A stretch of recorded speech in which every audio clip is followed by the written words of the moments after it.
Hey, welcome back, everyone. We're on another episode of In the Community with Dr. Matt, and we're actually joined by Maha Kali. Welcome back. Yes, thank Good you. to see you. Yeah, likewise. And perfect time of year. It's been a bit, right, since we've connected. But I was just thinking, now more than ever, especially in the next 4 to 7 weeks, people are going to be talking about stress, or they're thinking about it, or whether they know it or not, their body's trying to adapt to it. So I thought it'd be a good time to talk about some of the benefits of meditation and just realizing you got to be more in tune with yourself and your health. And there's no better time than now, in the sense that a lot of us plan for January 1st. But I think if you're thinking about something, I think you should really just do it now. And you're going to have some ideas in terms of how you can add it in, right? And I really like how just before we got on camera, we were talking about when to stack it as a new habit. So that you actually do it. And I know a handful of people who practice meditation and different variations of it. And whether they have apps or go somewhere, but things, or visit YouTube, whatever they may do, but they make it a part of their day. And that's when it's effective. Yes. Right? And I think easy to do, easy not to do. Yes. Right? In terms of those small little things that you don't realize that stack and add up. And just thinking about some of the benefits, especially over the next 4 to 7 weeks, stress reduction, managing your cortisol levels, which is super important for your overall health, your immune system, and just you being at your best for the next holiday function. Regardless of what you celebrate, what you do, there's probably going to be some extra parties and social gatherings, right? And improve focus and mental clarity. I mean, who wouldn't want to be more focused over the next 6-7 weeks, especially being pulled in multiple directions, mom, dad, shopping, and trying to get everything done. I think stress reduction and improved focus are huge.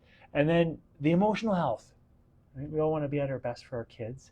And I think that if you can clear your own headspace and have that self-awareness and know when you're becoming more stressed, that's probably the first step in terms of identifying it and just increasing your resilience. Yeah.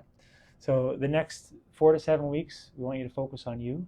And this habit, you want to talk about some of the things you wanted to bring up? I think you had some good ideas. Yeah. Sure. And how you can integrate it into your life. And then we're going to do a 2-minute practice. Sure. Yeah. Okay. All right. So fill me in on what you were thinking before we got on camera. Yes. So what I was proposing today for those who wanted to make that incremental change to their well-being is if they're finding challenges around finding time for their meditation practice, that the best way to actually implement it is right before you get out of bed. Before you get out of bed. Yes. So basically you're stacking the habit. Before you do anything, you're going to take a moment to become more self-aware and breathe. Yes. Okay. Yes. All right.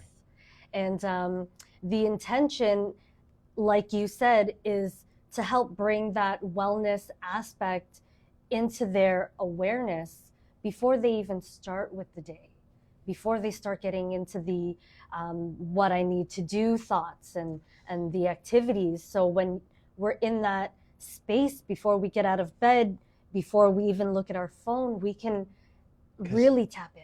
So in most people, the first thing they do is flip open social media. Right. So you're trying to replace yes. a bad habit with a better habit. Yes. Right? Yes. Sorry. Yeah, I just thought that was important.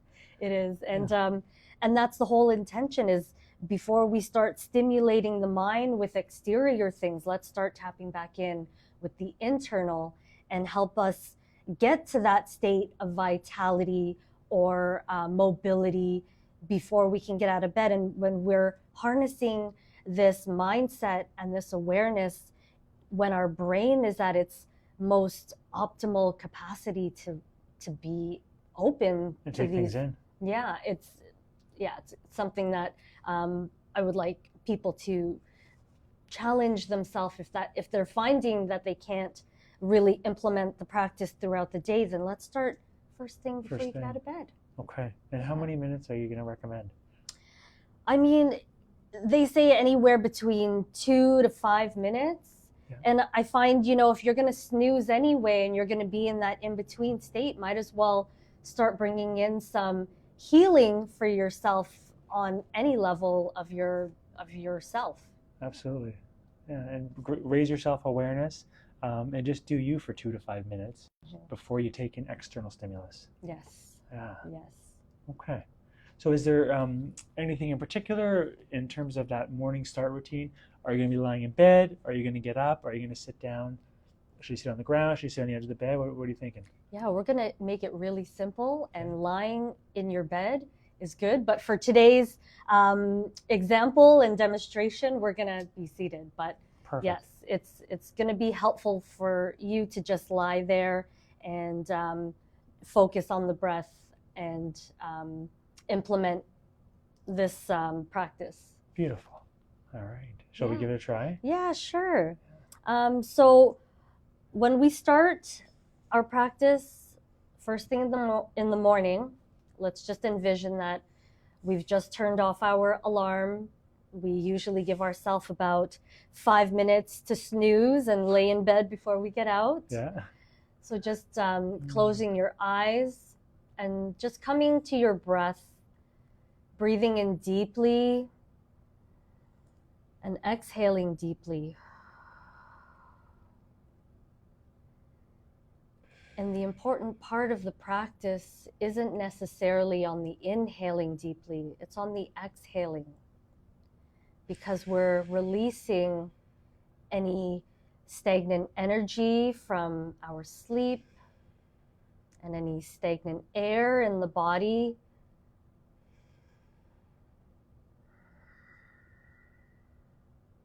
So as you begin to dial back in a state of peace, you can bring your awareness to your breath and your heart. And just envision with every breath, you can see light coming in through your inhale. And on the exhale, bringing that light out through your heart.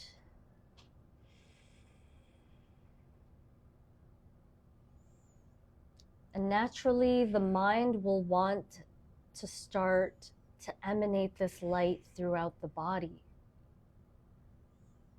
So the invitation is to expand this light with your breath and your awareness to every part of your being. If there are places and spaces within the body that are bringing concern for mobility, or even just being comfortable, bringing that light into those areas.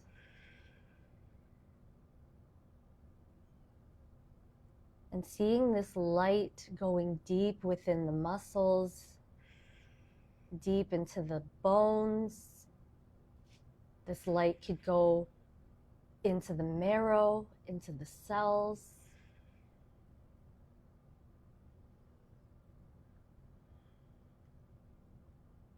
Until your whole body is filled with this light.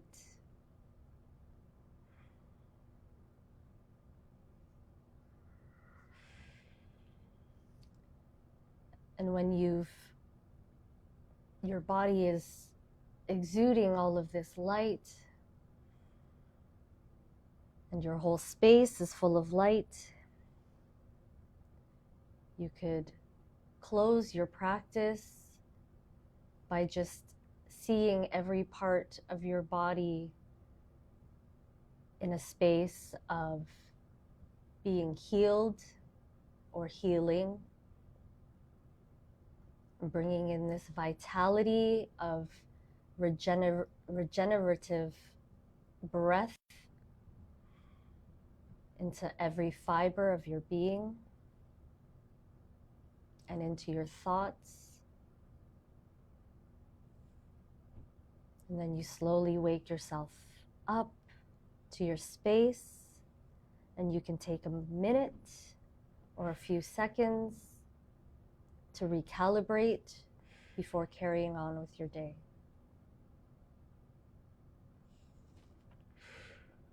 Beautiful. You might fall asleep. on that one.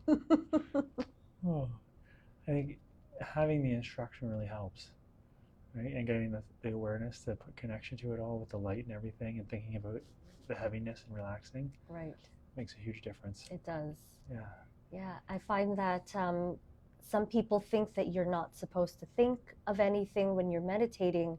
So having that visual aspect to the meditation of just bringing light into your body and into the areas of the body that you want to create more vitality and strength and mobility around, it helps bring that awareness into maybe other aspects of the body that are holding tension. Absolutely. Things that where you don't even necessarily, you're not even aware you're tense. And you feel more relaxed after. Yes. Which is good. Yes. Cool. So you'd recommend, and I really like that idea of starting with that, because you get so busy, and the first thing that you think about is probably going to dictate your day in terms of the external factors. Yeah. So you might as well turn within and look at the internal factors before you let other people dictate your day. Exactly. Yeah. Beautiful. Yeah, especially as parents. Especially as parents. Yeah. Before you have someone running in and jumping on you. Cool. Yeah, I think just really important, I mean, at all times, but especially the amount of tension and stress that goes on in the next 6 to 8 weeks, like in terms of how people manage their lives and the demands they're put under, right, which is really important. So one easy thing that you can do for yourself to change your health and change your outlook and manage your stress. Yes. Which, I mean, we talked about stress there in the beginning, but in terms of chronic disease, inflammation, and just managing your state, stress management is huge and linked to it all. So the better you manage your stress, the better your life. Okay? Is there anything else you want to add? No, I think it's a great time for us to start implementing some light into our practice and our life, especially moving into the holiday season, because it is the season of light. And what better way to be in the season and really be in the spirit of the holiday than to really emanate a space of peace and gratitude. Yeah. And it rubs off on other people. Of course. Yeah, which is the good part. It's contagious. So, cool. Should we sign off? Sure. Yeah, thank you so much for being on with me today. Yeah, it's an honor. I appreciate you bringing the information and light to people and helping raise their self-awareness, which is critical. Cool. Well, thank you. Yeah, thank you. Good. We'll see you guys soon. Thanks so much for tuning in. And of course, I mean, take a moment, put this into your practice. And if you liked it, please take a moment. You know, our only ask is take a moment to share it in terms of someone else getting the benefit. And we got a big mission in terms of helping people understand their health better. So thank you so much. We'll see you soon.